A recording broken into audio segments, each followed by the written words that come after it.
I'm Diane Fields.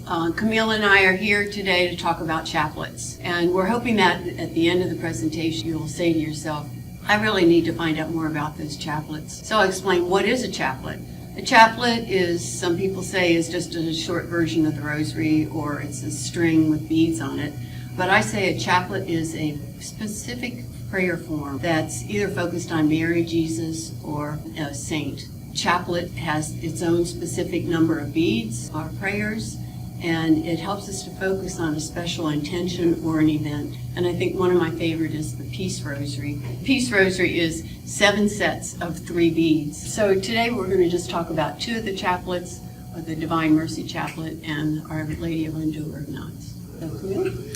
Thanks, Diane. One of my favorite chaplets is the Chaplet of Divine Mercy, which is something that can be prayed on a regular rosary. The Divine Mercy devotion came to us from St. Faustina, and she was a humble Polish nun. She had visions and heard Jesus' voice for many years, but between 1931 and 1938, she heard especially messages of his mercy.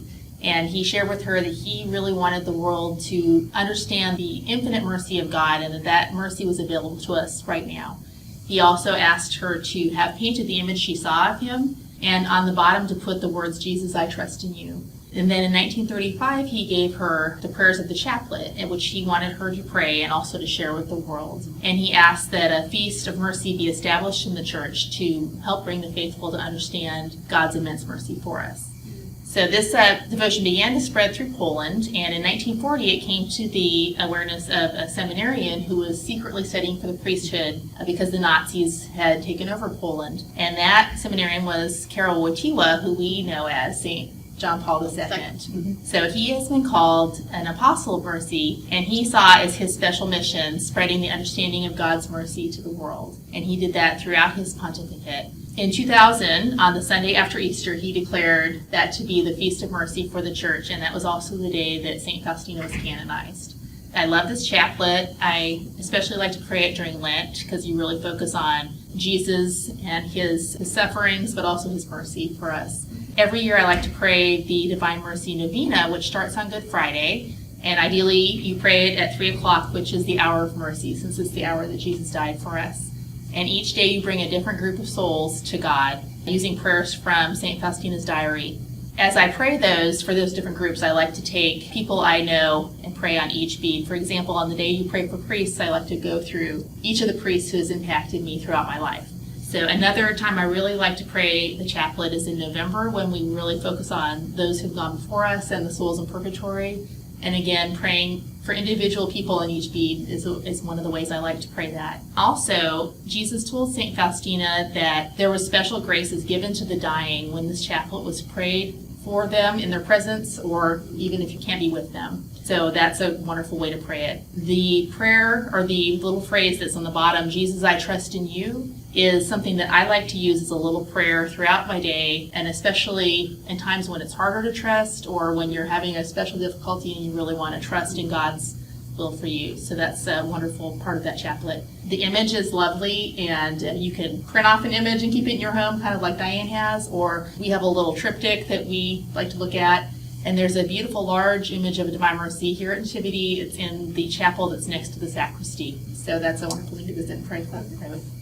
Okay, thank you. And now about the Chaplet of Our Lady of Untitled Knots. Pope Francis has a special devotion to Our Lady, and I'm going to read this story. While Pope Francis was studying in Germany, this was in 1980, he discovered this devotion at the Church of St. Peter al Perlock in Augsburg. In the church was a painting from about 1700, and this depicts Mary in heaven, surrounded by angels.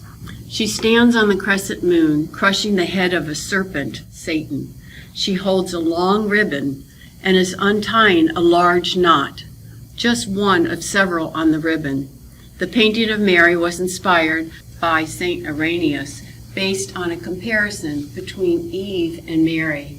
Now this comparison is Eve, by her disobedience, tied the knot of disgrace for the human race, where Mary, by her obedience, untied it. So what are these knots? These are problems and struggles we face to which we do not see any solution, such as problems of discourse in our country, as well as in our families. They are knots also of anguish and despair, knots of drug addiction, alcoholism, depression, unemployment, fear, anger, solitude. Mary comes to us with the promises of victory, peace, blessings, and reconciliation. I know that Mary will pray for each one of us to her beloved Jesus. And especially now, we really need to pray this during this pandemic.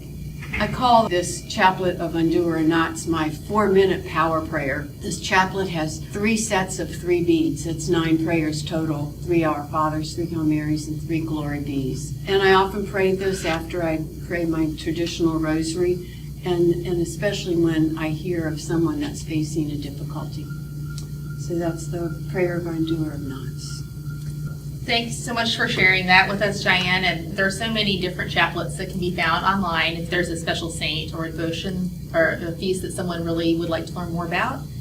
So those can all be available very easily. I hope that through our conversation, people will be inspired to look up and learn more about these devotions that will help them grow closer to God. Thank you very much. Thank you for listening.